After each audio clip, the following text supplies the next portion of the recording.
శ్రీశైల దక్షిణ ముఖద్వారంగా పేరుగాంచిన జ్యోతి సిద్ధేశ్వర ఆలయ ప్రాంగణంలో శుక్రవారం రాత్రి శ్రీ బ్రహ్మరాంబిక మల్లికార్జున ఉత్సవమూర్తుల విగ్రహాలకు కళ్యాణ సందర్భంగా గణపతి పూజ, పుణ్యహావచనం, జీలకర్ర బెల్లం, మంగళ ధారణ, ముత్యాల తలంబ్రాలు, బ్రహ్మముళ్ళు వంటి పూజా కార్యక్రమాలు నిర్వహించారు. స్వామివారి కళ్యాణంలో అన్నమయ్య జిల్లా బీజేపీ అధ్యక్షుడు సాయి లోకేష్ పాల్గొని తీర్థ ప్రసాదాలు స్వీకరించారు. ఈ సందర్భంగా ఆయన మాట్లాడారు.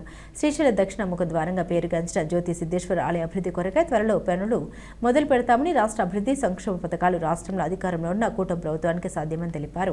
ఈ కార్యక్రమంలో శ్రీశైల దేవస్థాన ఆలయ సూపరింటెండెంట్ నాగేశ్వరరావు, బీజేపీ నేతలు పాల్గొన్నారు.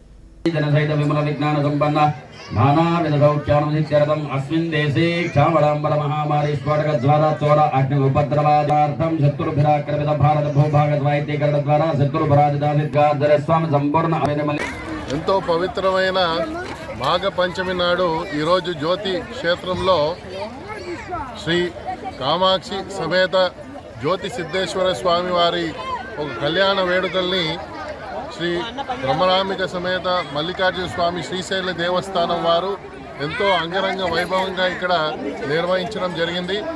భక్తులంతా కూడా ఈ చుట్టుపక్కల ప్రాంతం నుంచి కూడా పెద్ద ఎత్తున కూడా దీంట్లో వచ్చి పాల్గొని వారు ఆ స్వామివారి కృపా కటాక్షాలు పొందడం జరిగింది. ఆ స్వామివారి యొక్క దివ్య దీవెనలు మనకు అందరికీ కూడా ఉండి మనము సుఖశాంతులతో బతకాలనేసి ఈ సందర్భంగా నేను ప్రార్థిస్తున్నాను. అదేవిధంగా జ్యోతి పుణ్యక్షేత్ర ఏదో ఒక అభివృద్ధి ఏదైతే ఉన్నదో దానికి ఈరోజు భారతీయ జనతా పార్టీ కట్టుబడి ఉన్నది. ఈ యొక్క కార్యక్రమం రాకముందు కూడా మేము మా శ్రీశైలం దేవస్థానం చైర్మన్ గారితో కూడా మాట్లాడడం జరిగింది. అతి త్వరలోనే ఈ యొక్క దేవాలయ క్షేత్రానికి దీనికి పునర్నిర్మాణానికి కూడా నిధులంతా కూడా కేటాయించడం జరిగింది.